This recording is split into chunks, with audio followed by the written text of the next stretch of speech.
Hey everyone, welcome back. We're back to another edition of Chamber Chat, and we're to the end of May now. We're to the end of May, and these are going to continue to roll as we continue to progress here through the Valley. And we're joined today by we'll say a Thursday overtime and coffee and context veteran, Christine Harriger with Hollins University. Christine, great to see you. The last time I saw you, I'm pretty sure was at our March, right before this all kind of went down, our March Thursday overtime at Mac and Bob's. So good to see you on Zoom. It'll be great to see you in person. How are you? How's everything going? And give us an update on what's been going on in your world.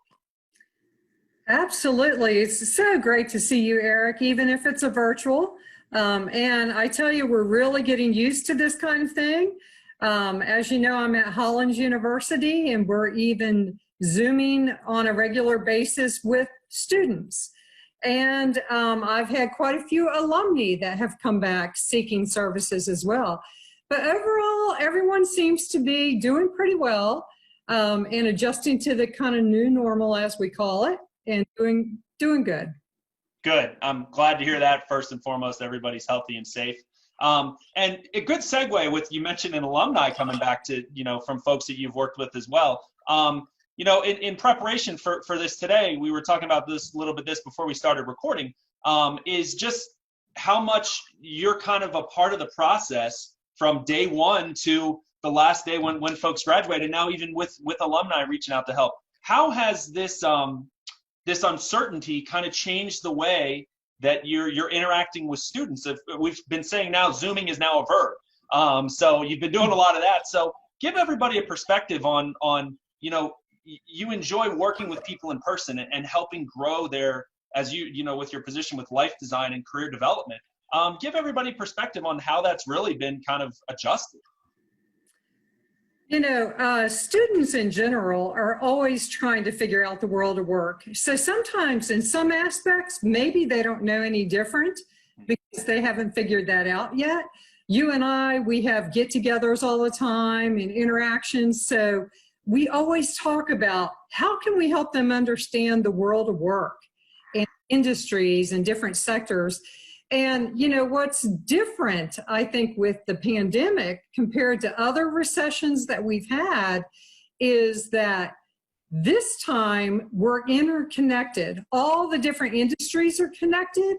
And I think that makes a difference, Eric, because in the 2008-2009 recession, while there was obviously a depression and a dip in employment, the world was not quite as global and quite as connected between the different sectors.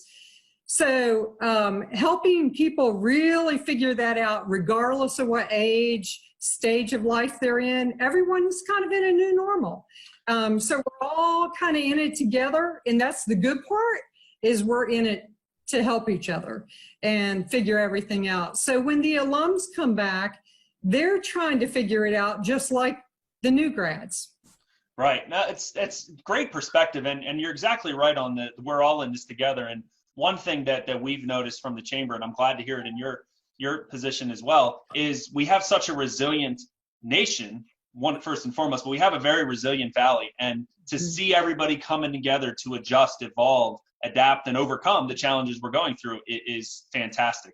What would be what's been your kind of biggest piece of advice that has kind of been a theme when you've been chatting with students and alumni and folks within the university, I would say over the last, we'll say 8 weeks? What's been the biggest piece of advice you passed along?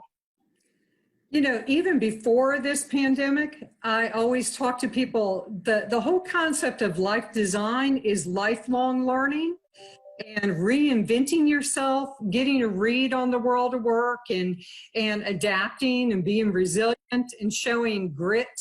All employers, regardless of the industry or sector, they're all looking for the same thing. They want their problems solved, and now they really need them solved. And if this pandemic has done anything for us, it's helped all of us become more creative and better communicators, because now we have to communicate through this device. And it's so much more fun in person, I think, for a lot of us. But we're all learning new skills. And so the whole growth mindset is what people really need to get comfortable with and embrace.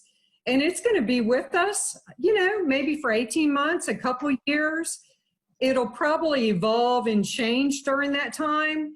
So those of us that are planners that plan different events, we have to kind of do a plan A, plan B, plan C, and then we have to kind of practice what we preach and be flexible. Yeah, you're exactly right. I'm sitting here shaking my head because you're right on the fact of just creativity, adapting, evolving. And when it comes to events, as you well know, the Chamber, we do a lot of events. And, we've begun to, how can we do this differently? How can we offer this value? And I love to hear that. And from the networking side, you were able to sit in on our first ever virtual Coffee and Contacts. And it was different. It was certainly different. But when it was over, Austin, our communications manager, and I, we were fist pumping. We're like, man, what did we just do? This was great. And it's successes and positive stories like those that will help us all be able to be more creative and learn on the fly, one, but also learn to plan ahead. So for folks to learn more about, the Career Center with Hollins, the site I have up here is careercenter.press.hollins.edu. Is that correct? And is there any additional resources that you'd like to share? Yeah, it is correct. That's the correct address. And, I guess people don't realize that college and university career centers are there for the community too. So you can always go back to your college. Frequently, we have reciprocity agreements where if you reside in my area, you can contact the director and we can let you know if we can help you as well. So, but meanwhile, there are all kinds of great tools on how to do a really good virtual interview like this. Yeah, how to revamp your resume. If you haven't done it in the past year or 2 or 5, the whole job hunting process was changing anyway. And technology was kind of moving that along. What this pandemic did, Eric, it just accelerated it. It just hit the gas pedal. We were going that direction anyway. We just went that way a lot quicker. For a lot of the students, it kind of built in a little pause period for them. So a lot of them are just now kind of adjusting. They just finished up classes. Our students don't even really get finished until the Memorial Day weekend is typically commencement. So it kind of makes a little difference for them. Yeah. Yeah. Great pieces of advice and great resources and just reminders for everybody that this is the time to look at it in a different eye and a different view. So thanks for all that information. And Christine, thanks for joining us on this edition of Chamber Chat. And like we said in the beginning, it will be great to see you in person at our next event. And take care, be safe, be well. And we appreciate it. Chamber Chat keeps rolling. That's our motto. We'll talk to you soon.